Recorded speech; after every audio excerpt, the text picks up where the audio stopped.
I'm gonna go ahead and start. You won't be bothering me. I put up all kinds of stuff, man. All right, if everybody would find their places. Hey, good to see you this evening. I know we got people on vacation. We got people skiing in the mountains. We've got people in a meeting who, I'm talking about people who regularly attend our Bible study. So our number's a little short tonight. Everybody else will have to double their effort and their thinking and involvement. Right, teacher? The rest of the group's got to pick it up.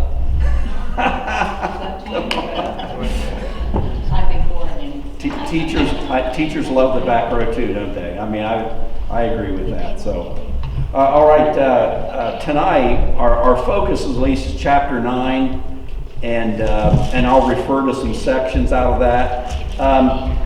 Hey, right now, just on the reading schedule, you're ahead of me in what I'm covering in here. Don't worry about that. I would just say keep reading. And if you're like me, I mark things in my Bible that I notice that seem to be important. And as I said, repetition is a big one. So I'd say just you keep reading ahead. Next week, the focus, the passages we'll focus on are chapter 12, that verses 35 to 59 in particular. What was that? 30? Luke 12, verses 35 to 59 in particular, and then another passage. So, in chapter 14, verses 1 to 24. Verses 1 to 24. As I said, we're trying to take sections for the purpose of reading clear through Luke, zoom in on some key areas, just being selective. So, but I would say if you're ahead, go ahead and keep doing that, because I'll catch up. Right now, for instance, I'm preaching the 3 Sundays on Luke 15, so I probably won't say much, if anything, about that in here. And we by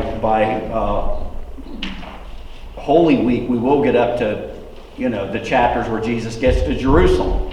Okay, so like I said, just kind of hang in there, keep reading. But now, my usual question. See what kind of response I get. What are you seeing, and what are you thinking about what Luke is emphasizing in his story about Jesus? Are you seeing anything as a reader? What do you think he's emphasizing? Anybody? Everything doesn't have to be a blockbuster, Or you may have uncovered a real, mother lode.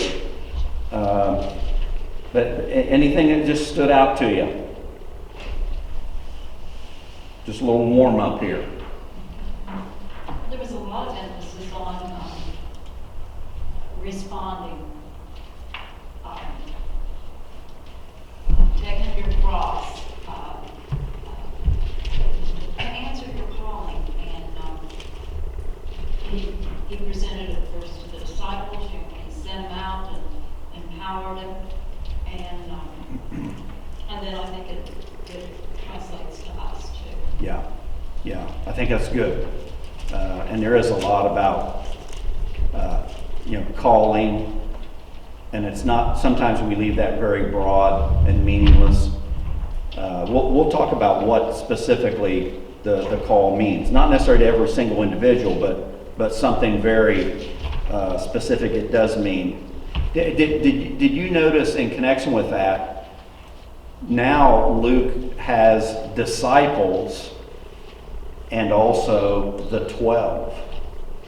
And I think that's an interesting move, So the 12 are those who are especially chosen to remain with Jesus and stay with him, but there's a reference to the larger number of disciples. which says several things that not only makes that application, hey, everybody's called to be a disciple. And then we know that these 12, because there's another word that Luke gives them, anybody pick up on what that was? Apostles. And of course, these 12 guys, that's going to be their role in the book of Acts.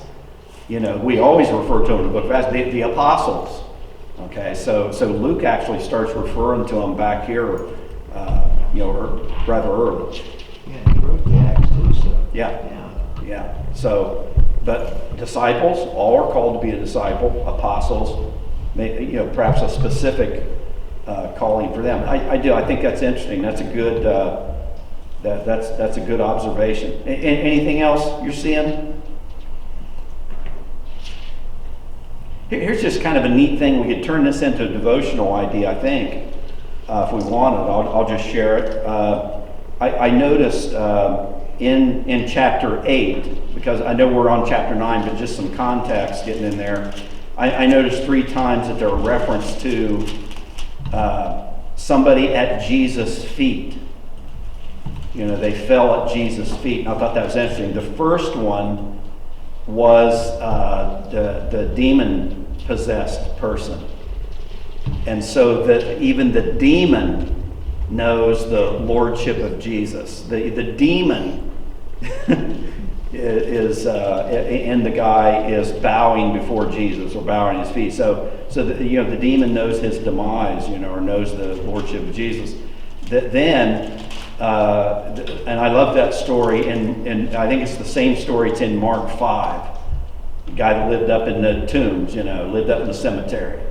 And notice that he is eventually now seated at Jesus' feet.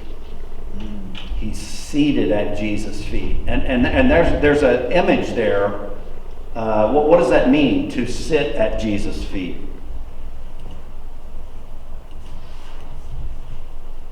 That's the posture of a disciple.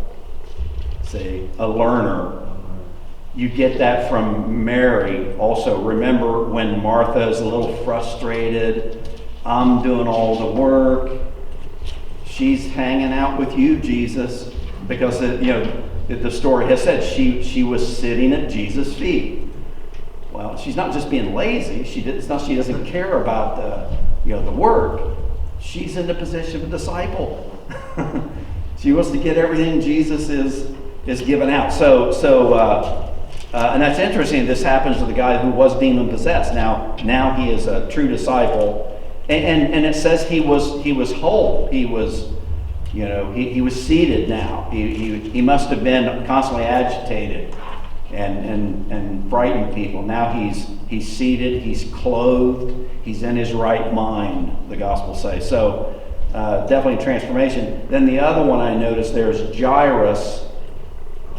Fell at Jesus' feet in desperation, and about his little girl, in desperation for the life of his little girl. So I just thought, could be a 3-point outline. The demon fell at Jesus' feet because he knew his demise. The demon-possessed man who's been delivered, he's seated at Jesus' feet because now he's a disciple, and then Jairus falls at Jesus' feet in desperation to deliver his little girl. So there's a devotional you can share and use that. Anything else you notice in there? Anybody? Hey, in chapter 8, let me mention this one. You got those 2 stories that run together. The woman who had apparently a hemorrhage for years and years, and doctors couldn't help her with this. Jesus heals her, and it's almost like, oh my goodness, the crowd and so many needy people, it holds Jesus up. He can't get down to Jairus' house in time, and so somebody comes up and says, she's already gone. She died. Jesus raised her from the dead. But it's Jesus, I think it's interesting, Jesus is the one who calls attention to both stories to faith or believing. And even to the woman, your faith made you whole. Well, Jesus made her whole, but he is responding to her trust and her confidence in him. So I think that's interesting. One more question let me ask you. Did you notice that a couple of times here now, and I see one of these in chapter 8, the other one in chapter 9. So if you don't want to answer it, you can just say, hey, we'll get to it later. That's a good start. But Jesus said, after he did something or stated something, don't tell anybody about this. That's interesting, isn't it? And we don't have to know everything that means right now, but just the fact he said, don't tell everybody. We might say, what do you mean, don't tell everybody? Doesn't that make you want to tell them? Yeah. Just because you're ornery? Might be. Well, keep that in mind, though. Why would he do that? Because the second reference, the one in chapter 9, is after the whole question of who do they say that I am? Who do you say that I am? You're the Messiah. Don't tell anybody. Okay? So that's the second one. So when we get there, maybe we can probe around that one a little bit. Okay, that's the warm-up. Let's go into those first 6 verses. First 6 verses. We won't necessarily read all the passages since we'll have them in front of us. Here's how the first 6 though go to, and I got to make sure I'm reading from. I'm going to go ahead and read from that translation that we have in our Lent for Everyone. Jesus called together the 12 and gave them power and authority over all demons and to cure diseases. He sent them out to announce God's kingdom and cure the sick. Now listen to this stuff here. Don't take anything for the journey, he said to them. No stick, no bag, no bread, no money, no second cloak. Whenever you go into a house, stay there and leave from there. If anyone won't receive you, go out of that town and wipe the dust off your feet as evidence against them. So off they went and traveled through the villages, announcing the good news and healing people everywhere. Now that one kind of raises some issues, doesn't it? It has some different sounding, almost strange kind of things from Jesus. I do think one thing's happened in chapter 9. Things are starting to ramp up. You know, these chapters are really busy with what Jesus is doing. There's this ongoing emphasis. He's preaching and teaching the kingdom and its arrival, and he's healing people, and he's casting out demons, things like that. And there continues to be this controversy about him. You know, even Herod now is starting to ask questions, and he's scared. He says, I know I had that John, had his head cut off. He said, you know, is it possible? You know, who could this be? You know, and also all kind of questions. And even Jewish people, serious Jewish people familiar with the Hebrew scriptures, you know, who do they say that? Well, they think you're Elijah. You know, he showed up here not too long ago. Maybe that's who you are, or one of the other prophets, things like that. And then Jesus works up to that important question. Now, he called the 12 together. That's where I got that reference to, the 12 who are a part of the disciples, but there are many disciples in these 12, and these 12 are called apostles. Does anybody remember what apostle means? Just the simple meaning of apostle. It means sent one. Not too hard then, is it? What? The sent? Sent one. Yeah, sent one. And because, and you can see here, Jesus calls the 12 and he sends them. He sends them out, and what are they going to do? Well, they're assigned to, you know, pretty much do what Jesus is doing. You know, preach the gospel and heal people. Go ahead, sorry. I think they're to reach as many as they can. All those references to no bag, no stick, no extra money, not even 2 cloaks. I just called it travel light. Yeah. Got to travel very light. You have any inclination what you think that's about? Why these restrictions? Women, we can dish it out and we can take it. I don't know if travel light is something you're willing to consider. It will be given to them on the road. Okay. Yes. Is that faithful God or something? Now see, she knows how to cut out my teasing. She just I goes, didn't mean to. oh no, I think that's a good strategy. You said, I'm gonna let him pick on us. He okay, no problem at all. But it forced them to rely on God's Okay. power and not their own. Okay. What? I didn't hear her. I said when they had to travel light and then they weren't to take anything with them, it forced them to rely on God Yeah. and not on their own methods and means and stuff. It forced them to trust God more, I think. I do think Jesus is pushing them out here. Things are toughening up here, no doubt about it. But I think also it speaks to what we call the urgency and even the uniqueness of Jesus' mission. This, like I said, everything's ramping up now, and this is urgent. And I think we're going to see that idea of the urgency and how that comes through in some other passages here too, by the way. Hang on to that because we will come back to it here in just a minute. Okay, when the disciples, they went out and preached and healed, they came back and reported to Jesus. And obviously that had been a challenging, hard time for them. They probably started to get a taste of what Jesus went through, even physically and emotionally and mentally with his ministry. And so he tries to get them away. Did you see that? Jesus tries to get them away for some privacy and no doubt some R&R. But the crowds know where they are. And so they follow him anyhow, the text says. So Jesus, now kind of stay with this. Jesus welcomes the crowds anyhow. He's not frustrated. He preaches the kingdom of God to them. He heals those that needed to be cured. Okay?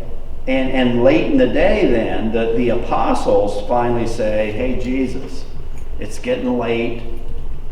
We want to rest. We want to eat and rest. Why don't you send them away so they can get some food and find a place? And probably an implication then we get that too. Verse 13. I kind of hear it as a challenge. Jesus, look, here it is. I'll set it up for you, and then you can slam dunk it. Jesus, send them away so they can get something to eat and rest. And what's Jesus say? You give them something to eat. And now, I stay with that idea. You give them something to eat. Hang on to that for a minute.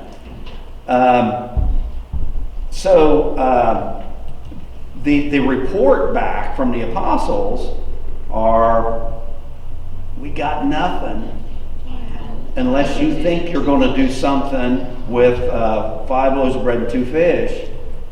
And I would suggest that 5 plus 2 of anything, take your pick, is not going to feed this crowd. What's got to be 12,000 or more? Could be 15,000. So that's what we have, Jesus.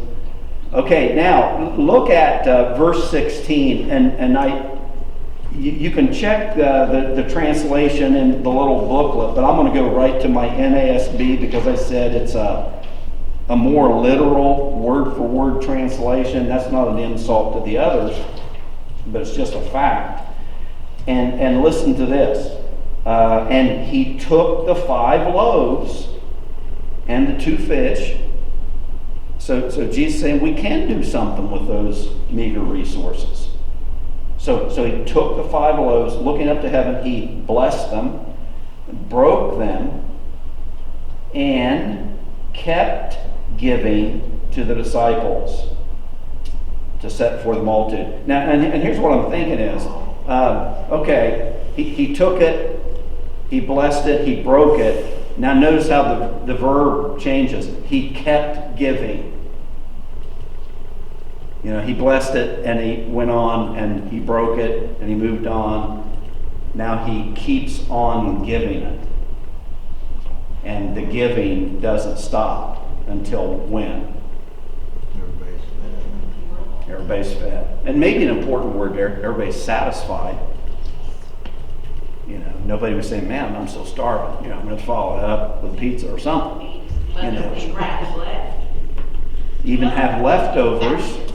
Even have leftovers. Do you think there's significance to 12 baskets? Yeah, I mean, the only other place we know right here of 12 are the 12 disciples. Hey, here's something else, because the gospel writers play on this really big. And when you think about Jewish disciples, if you're talking about the crowds, and the apostles, Jewish, okay, think of this story. What might run through their minds? Here's Jesus out in a wilderness place, and he miraculously feeds this huge crowd with just some loaves of bread and 2 fish. Where have we seen or heard of this before? Manna. Pardon? The manna. Moses. Moses, and feeding Israel in the wilderness. Of course, Moses didn't do it; God did it. But that whole story of the manna and things like that, and so that probably is going to touch the minds of the Jewish readers and the apostles, and I don't have any doubts touch the mind of Luke. Okay, that hey, here's Jesus. Don't think he didn't have the power back there when Satan tempted him about turning the stones into bread. Don't think he doesn't have the power to multiply that, because here he multiplies this bread. And so I think it's a great point about Jesus' resources, the resources that we have in Jesus. And maybe I'll say that a couple of different ways.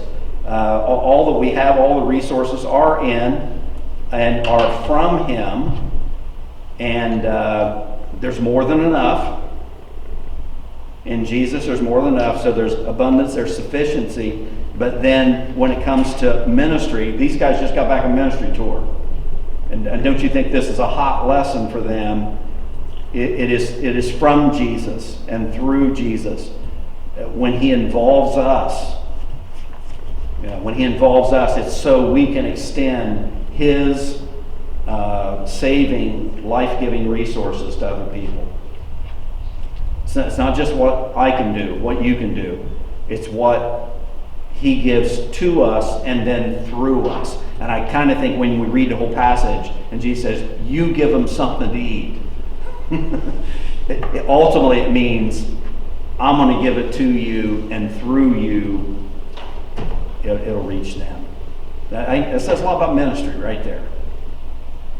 And any question or comment or application on that you want to share? Feel free to do that.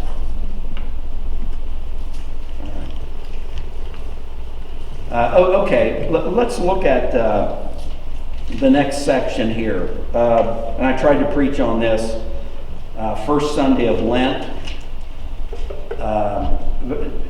Verses 18 to 20. I didn't preach on this, but I did mention it. I preached the next section down. But on this, I did say this is a major turning point for Jesus. And you, with that, you can kind of fill in the blanks here, I think, because this is where, and think of everything that's been happening. Everything's been happening, including that feeding, that miraculous feeding, see?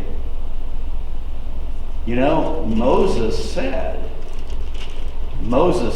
another prophet, a prophet like me is going to come. God's going to send him. Who is this? Who is this Jesus? All the gospel writers, play on that. See, because they're Jewish people, they know the Hebrew scriptures, they understand the prophecies, they're waiting. And so who is Jesus? Is he the one? Okay. So here's this major turning point. And now though, it's been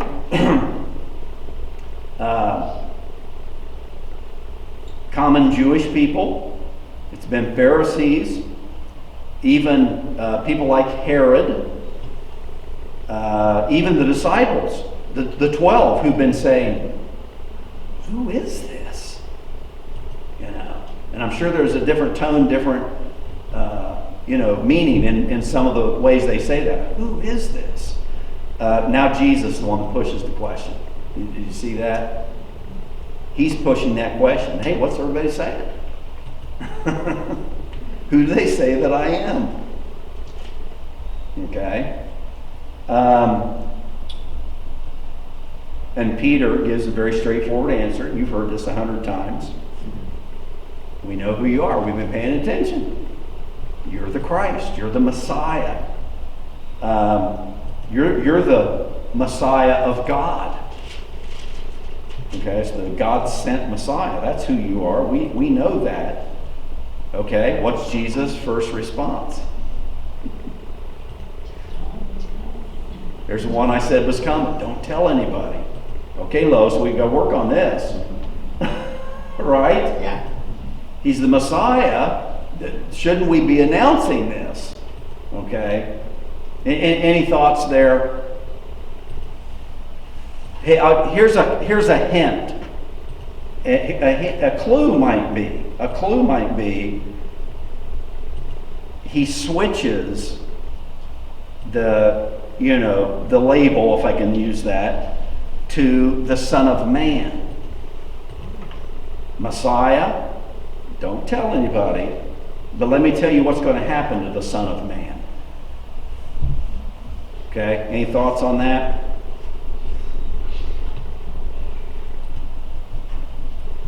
Well, he is the Messiah, isn't he? Let's start there. And is that not what one of the big things that 8 chapters of the Gospel of Luke, or if you want to go to Matthew, I think it's in Matthew, it might be 16, chapter 16. So 15 chapters get to that question. 8 chapters in Mark, and so it seems like they're all trying to say, "Hey, he's the Messiah." He's the Christ. And this is what everybody's asking about. So when Peter gets the perfect score, we know who you are. You're the Messiah. Don't tell anybody. There is a humor, but let me tell you what will happen to the Son of Man. So Jesus, at least at this point, he's not going to push that label Messiah. Any thoughts?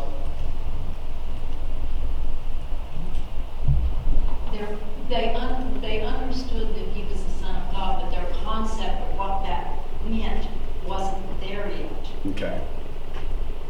People thought that he was coming as a conquering king, not a saving king. So different views of Messiah then, huh? And maybe we can even put it like this. There was a lot of political baggage attached to Messiah. Some Jews at that time actually expected 2 Messiahs to come. One kingly, house of David. Some of the priestly group said, the house of David's so messed up, the Messiah could never come out of there. It's going to have to be a holy man, a priest. And I don't know if they were any better when you look at Caiaphas and Annas. But that's what pushes some of this thinking about Messiah. So there's all this political baggage attached to it.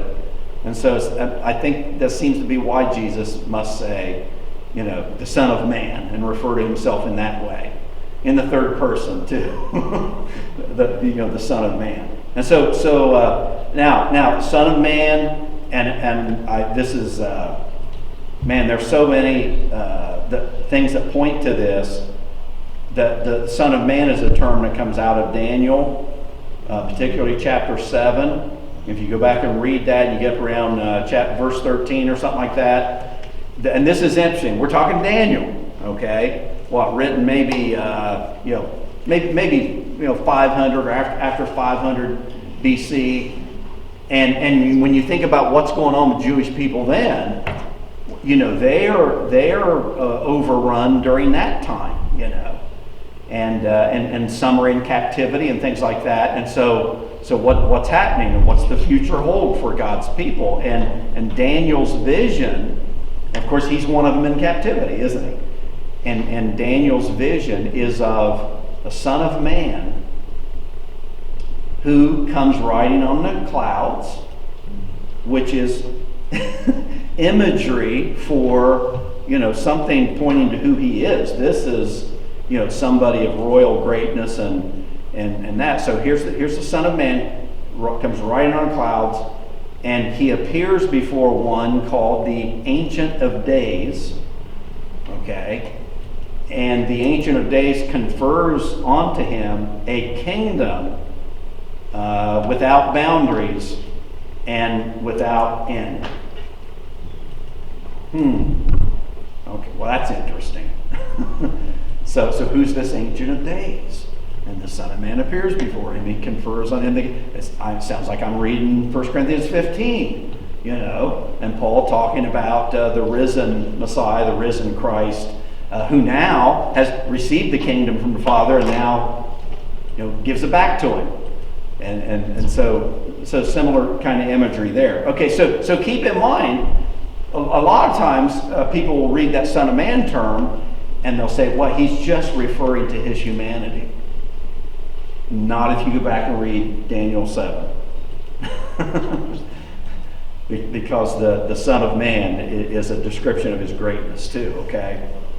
All right, but here is and I've been talking about surprises in these sermons. Here's a surprising twist on this idea of the Son of Man. He's going to be turned over to his enemies, right? His own people are going to reject it and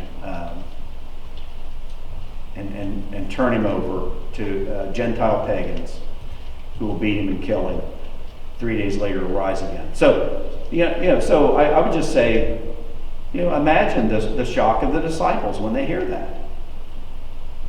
And this might tell us why in Matthew, he records Peter saying, Lord, don't talk like that. Didn't you hear me? I just said you're the Messiah. We know this doesn't happen to the Messiah. And in Matthew, Jesus responds with, "Get behind me, Satan."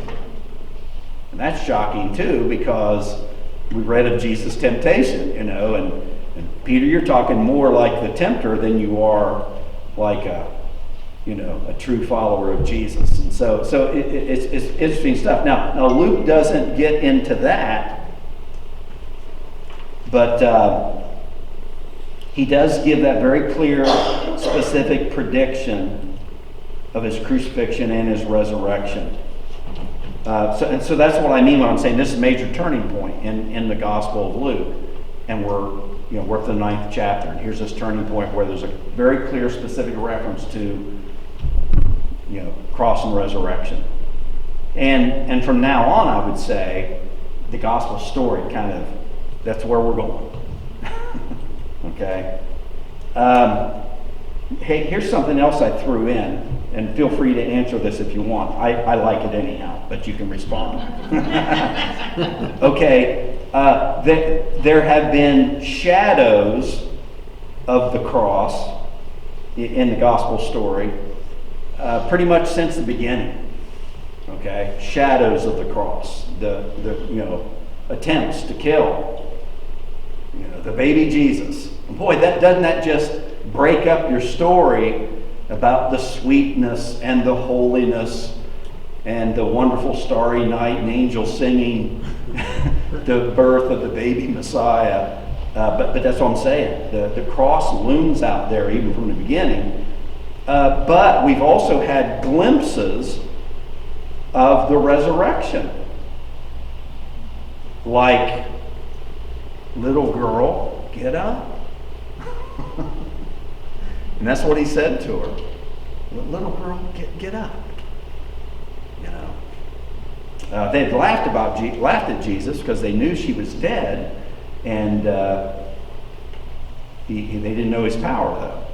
Little girl, get up, and he, lifts her up. So we've had shadows of the cross looming. We've had glimpses of the resurrection, at least the resurrection power of Jesus, and yet that's going to lead to the total reality of the cross and resurrection. So we're not talking about shadows and glimpses. He will die on the cross. He will rise from the dead. Oh, feel free to share there.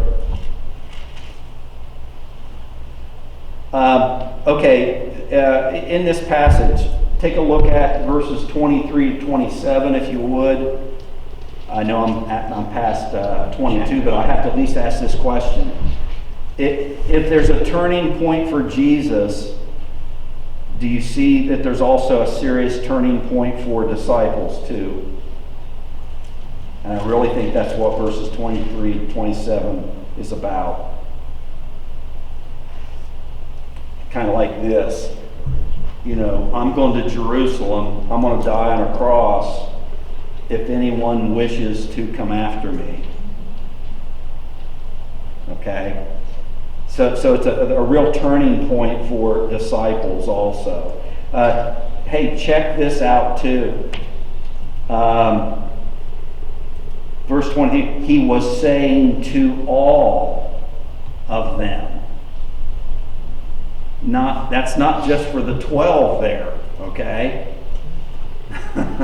He says that to all. If anyone wishes to come after me, let him deny himself, take up his cross, and follow me. And I don't know. I don't know if I could see. I'm thinking that denying self and taking up the cross are sort of that. The one defines the other. I think. What's taking up the cross mean? Well, it does include denying yourself, right? But Luke does add daily. Deny himself, take up his cross daily. Or Jesus adds that, not Luke. And follow me. Okay? Now, here's I think, a helpful way for me to try to understand what is this taking up the cross, what does it mean? This at least helps me, so humor me. But I think the first question is, what does it mean for Jesus to take up his cross? Now we know that actually means he's going to die on the cross, and there's going to be a lot of horrific kinds of suffering. All kinds, not just physical, but mental and emotional, maybe we would say spiritual. My God, why have you? Okay, but to put that in some other terms, what does it mean for Jesus to take up his cross? I think it's the best way to understand. Here's what it might mean to us too. First of all, and these are probably different ways of saying or suggesting what deny self, take up the cross mean. He resigned himself to do the Father's will. Okay. He resigned himself to do the Father's will. In other words, Jesus was tempted also. And, you've heard sermons and Bible studies on the temptation of Jesus. You don't have to go to the cross. You can take a shortcut to the glory. If you want to really get on the fast track, just bow down and worship the devil and he'll give it all to you right now, So I believe those temptations are real to Jesus. I think they were aimed at his, his humanity, but also the clear indication that he is God's son, and he's the rightful, one in that position to inherit it all. And so you get these temptations, but he resigned himself to do the Father's will, or to live for the Father's mission in the world. Jesus, came to the point where he said, whatever it means to me, I'm going to live for God's purpose in this world. Okay? Now, let me stop right there, because I got a few others, but let me just say, do you see how that part applies to us? And that might not mean dying on a cross for you and me, because, there's not a need for another crucifixion for the salvation of the world. Now, we know that there have been thousands of martyrs who have died for their faith, who have died for their mission. Jim Elliott's story. You're familiar with that one, And Jim Elliott, I think fresh out of college, and him and 4 of his buddies, smart guys, but they felt called to go share the gospel. They came across this tribe of Auca Indians in South America, never heard the gospel. And these 5 college boys said, we got to go tell them the gospel. And so that story's been made into a movie, great books. Elizabeth Elliot, the wife of Jim Elliot, wrote them. Those 5 guys died.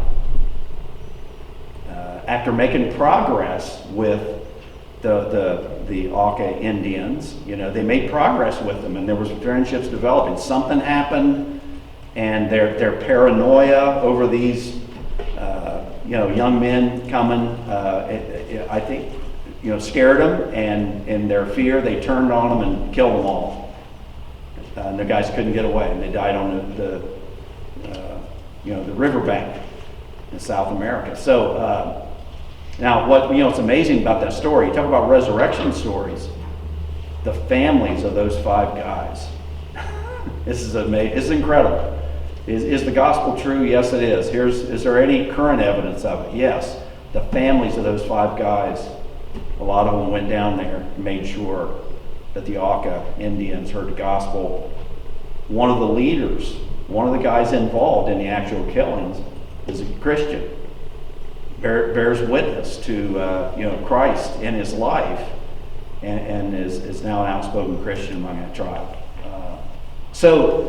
There are stories in Christian history, 2,000 years of Christian history, are wonderful stories where, for some, it led to their death for the mission. But I would just say, we don't know who's destined for that in the plan and purpose of God. But for any of us to carry the cross, it means resign ourselves. I'm going to live for the mission of God in the world. It costs Jesus. It'll cost me some. Yeah, no doubt about it. It'll cost you and me some. I don't know the full cost, but there'll be some cost. I think there are indications in this story here too. Jesus, he suffered rejection. Now I'm getting ahead of myself. I know I am, but that's good because I'm usually running behind. But in this chapter down there, remember later, Jesus is going to Jerusalem, and they're cutting through Samaria on their way to Jerusalem. The Samaritans know Jesus is going to Jerusalem, so they reject him. And I think it would say to disciples, Jesus was misunderstood and rejected. You're probably going to experience some of that too if you're a follower of Jesus. Now don't be a jerk and bring that on. I'm going to make sure they don't like me, and I'll be my witness for Jesus. No. But when we truly live for Christ, there are going to be some times and some who they don't understand, they misunderstand it, and there'll be rejection. So, Okay, I don't know. I hope that helps. What does it mean to carry the cross? Because Jesus says, if you're going to come after me, you pick up your cross. It meant he resigned himself to live for the Father's mission in the world. And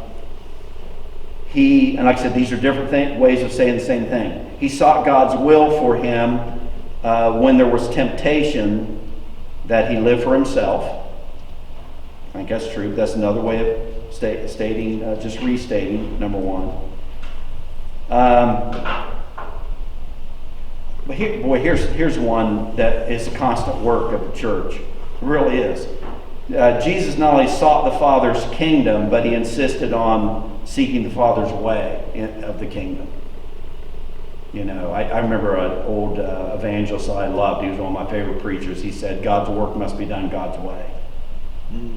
And sometimes we might be in his work, but if we insist on doing it our way, we're going to mess it up. and so Jesus said, no, this is the way of the Father's kingdom. So my point there is just, aren't there things there about Jesus? God doesn't need another Messiah, another Savior. But this carrying the cross is going to resemble in some ways Jesus' cross as well. Hey, feel free to help clear that up if you want. Nobody's going to help me clear that up. Okay, now, tell me if you have this question. If you don't, I'm going to jump right on past it. But usually there's questions about this, the next part of the text. Jesus just goes right into this. And in fact, it's introduced with for, F-O-R, which is usually sort of more of an explanation. So he adds on to this self-denial and taking up your cross daily. For whoever wishes to save his life shall lose it, but whoever loses his life for my sake, he is the one who will save it. Let's stop right there. Any question? I said if you didn't have a question, I was willing to fly on by, so I'm not going to. Do you understand what attempting to save it and losing it, or losing it and gaining it, what those are about?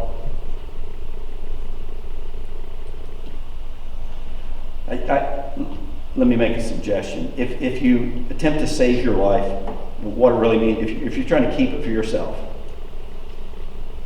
okay, you lose what life's really about. You lose what your life's really about, okay?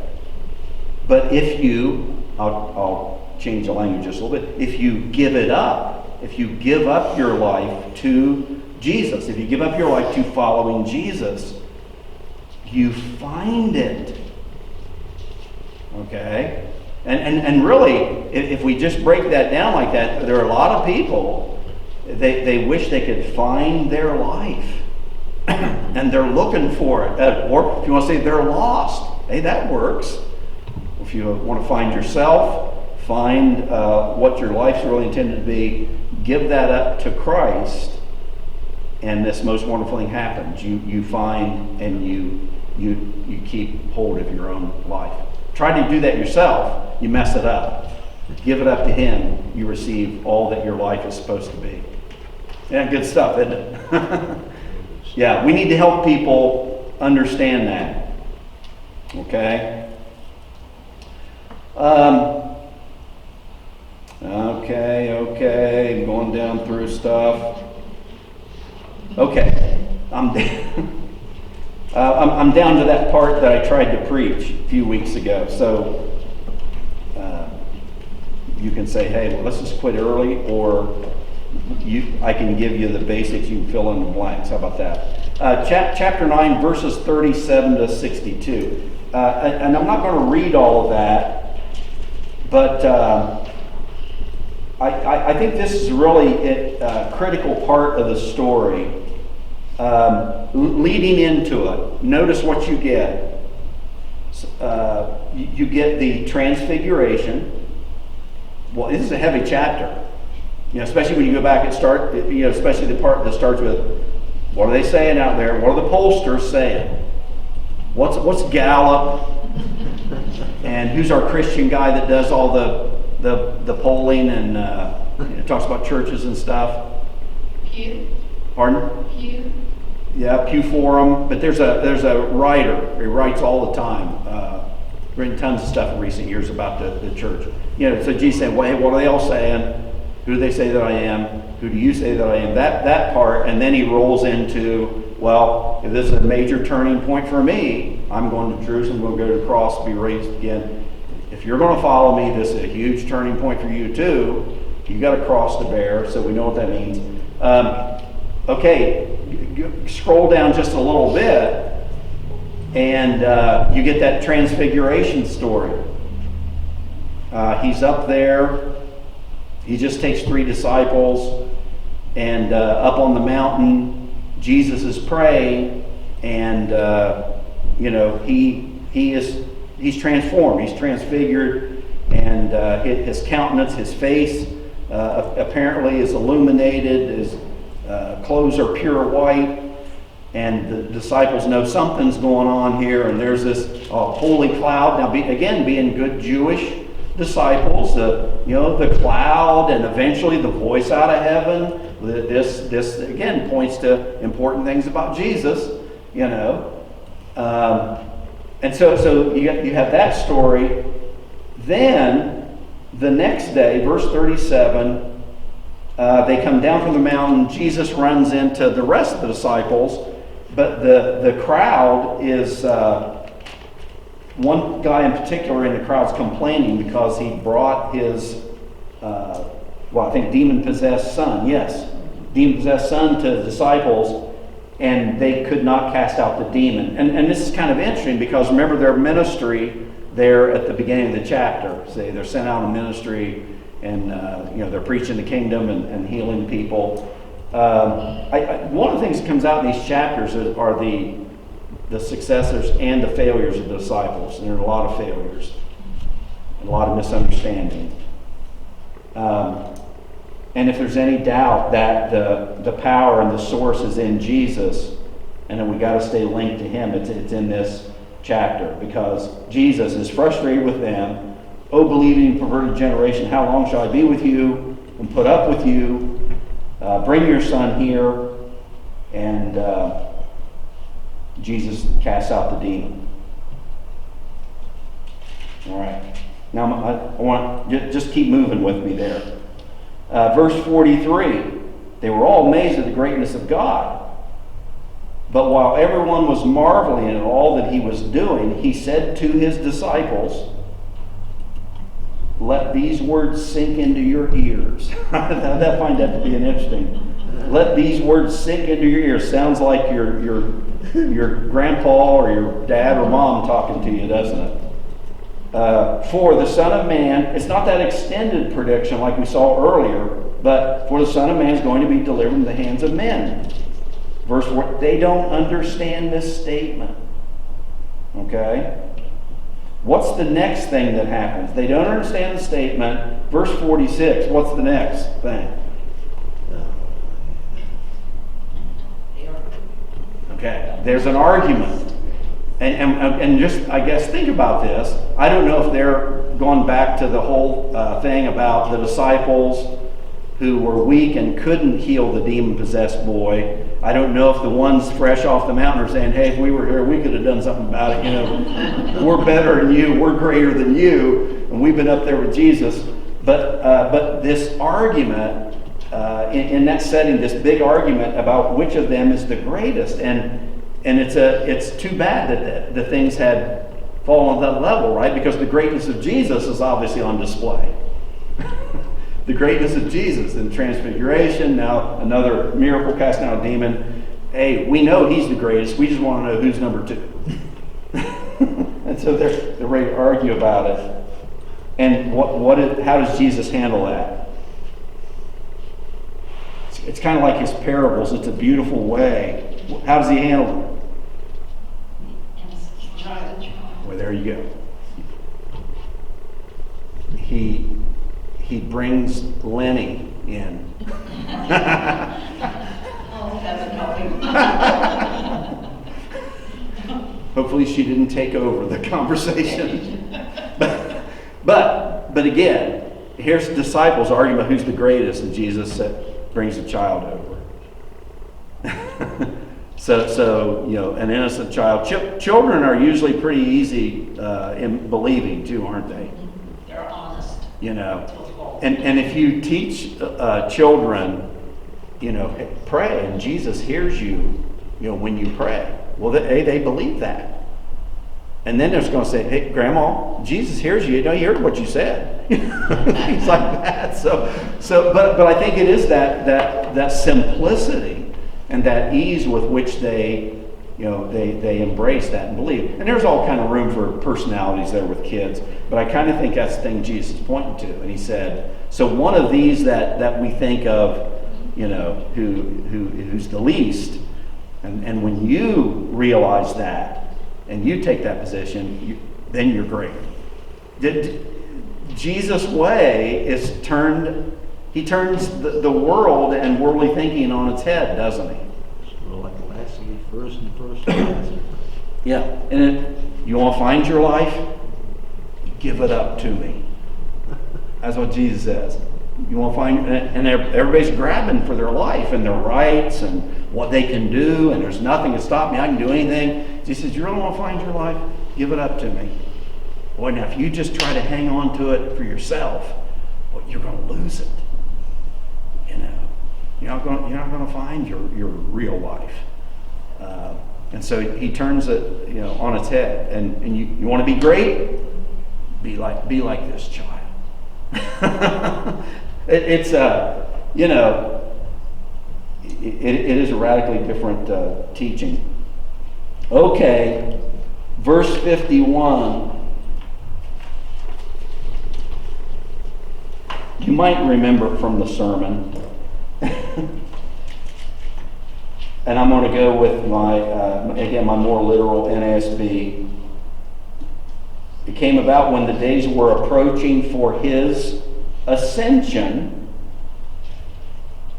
which also means his going out or his exodus. And I find that to be an interesting, word, his exodus. So I suggested in the sermon, hey, Jesus is bringing about a new exodus here. And we've got all that stuff before about, Moses, Elijah on the mountain. He's feeding, probably 15,000 with 5 loaves of bread. Well, that sounds like Moses. So you've got all, and now he's getting ready for his exodus. So it's a new exodus. He resolutely set his face to go to Jerusalem. He set his face. So there's obviously some determination in Jesus to go to Jerusalem, but we've already heard he knows full well what's going to happen there. And so he's going to go right into the teeth of his biggest opposition. But again, this is how he will carry out the mission of God in the world. Okay, what do you think of this? I didn't get to this in the sermon. So you have to help me with it. At the end of all of that, and like I said, his determination to go to Jerusalem, there are 3 who come up to Jesus. 3 little stories about guys who come up to Jesus. And the first one and the third one, I'm going to follow you. The one in the middle, Jesus says, hey, follow me. But that would be an important point right there. The repeated thing 3 times is follow Jesus. Okay. What do you make of these? Any one of them or all 3 of them together? These responses.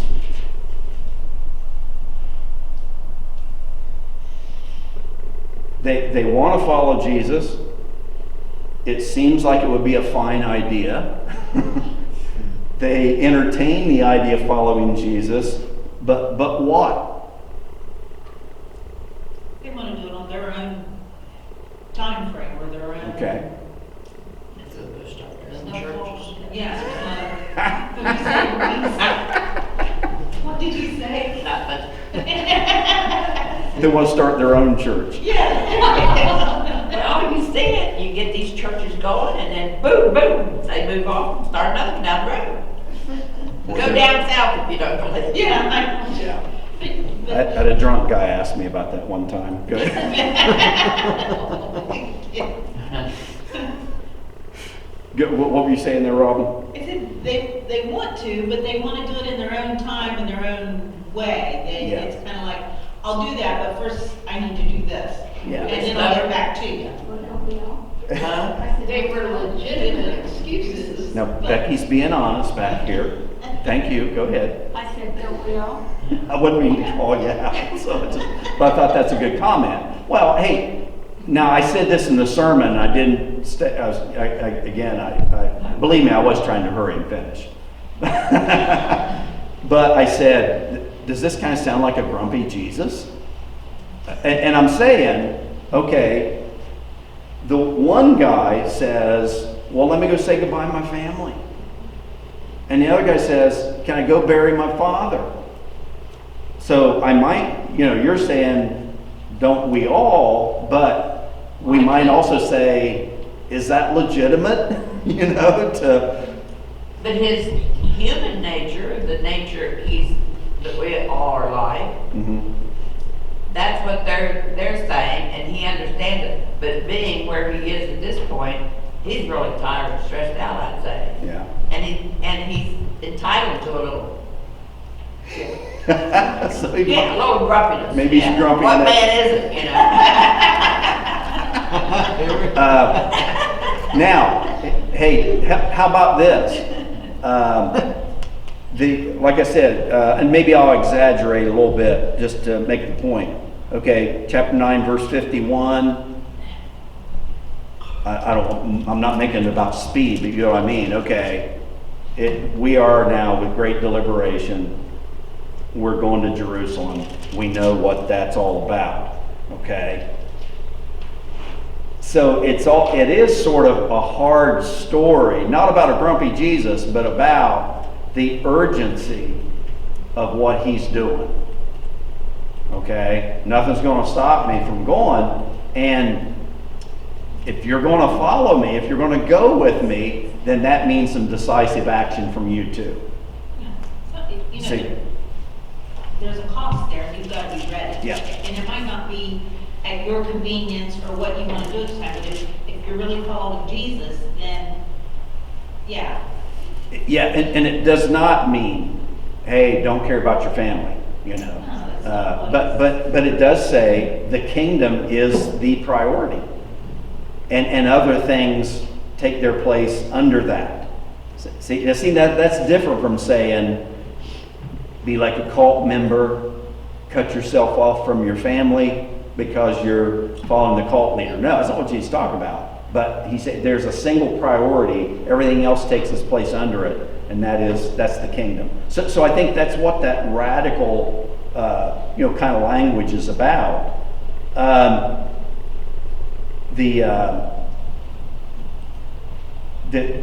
I read where someone said that many Jews considered the obligation to bury your father as the most holy and binding duty of a son. Certainly not a bad thing for a son, not at all, but Jesus saying commitment to the kingdom has priority over that. Okay? It's even more important than caring for the dead. More important than caring for the dead is preaching the offer of life. Those need kingdom. So I think those are the ideas. More than just a worn out, grumpy Jesus. What he's doing is urgent. This is about the kingdom of God that's here now. The kingdom is only going to fully be established with his death and resurrection. So following Jesus means to, be connected to that urgency and that decisiveness too. Okay? That's challenging Lenten stuff right there, if you ask me. week? 12. Well, Yeah, at some point, Lois, Louise. we're not, I'm sorry, Louise. There's an E there, I apologize. Sorry about that. Thank All you. right. Focus chapter 12, verses 35 to 59 next week. And chapter 14, verses 1 to 24. Okay? Like I said, read it all. We'll try to zero in on some stuff there. Hey, I appreciate your involvement. Okay? What, 35 to 59, verses 35 to 59, that's chapter 12. And I'm throwing a lot of numbers out there. And then chapter 14, 1 to 24. All right, hey, let's have a prayer. Lord, thank you for your goodness to us, your help in everything, in every way. Thank you for the scriptures. And may we find them to be like the food that you gave to the 15,000. May we be satisfied to hear and to feed our souls on the scriptures and on your own presence and on your kingdom. And Jesus, help us to follow you completely and live our lives for the sake of your Father's mission in this world. We know that there's more that you want to do, much that you are doing. Help us to be the people that engage in that by faith and trust in you. Amen. Amen. God bless you. It's still daylight. That is great, isn't it? Especially for What's that? keep times the same.